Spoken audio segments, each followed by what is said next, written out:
Ils brûlent un gymnase et risquent de perdre leur logement et leurs allocations. Trop sévère ou mérité? Au Blanc-Ménil, en région parisienne, un gymnase entier a été détruit par un incendie volontaire dans la nuit du 13 juillet. Le feu a démarré dans des voitures et s'est propagé au bâtiment. Résultat, plus de 10 millions d'euros de dégâts, des logements évacués et surtout un lieu très important pour les jeunes du quartier réduit en cendres.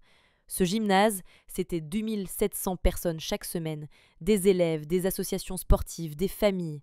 Aujourd'hui, il n'en reste rien. Mais ce n'est pas l'incendie en lui-même qui fait débat. Ce qui divise, c'est la réaction de la mairie.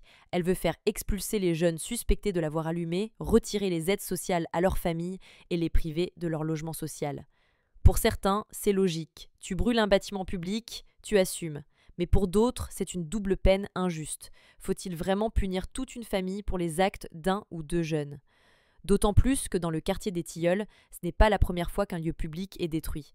D'autres espaces culturels ou associatifs ont déjà été incendiés sans jamais être reconstruits. Et certains habitants disent: on ne reconstruit rien pour nous, mais on nous punit vite quand ça brûle.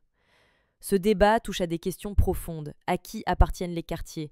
Comment répondre aux violences sans exclure encore plus? Est-ce que retirer un toit et des aides, c'est vraiment une solution? Et toi, t'en penses quoi? Faut-il punir les familles ou chercher à réparer sans briser plus de vies? Dis-le en commentaire. Parce qu'on parle pas juste d'un gymnase.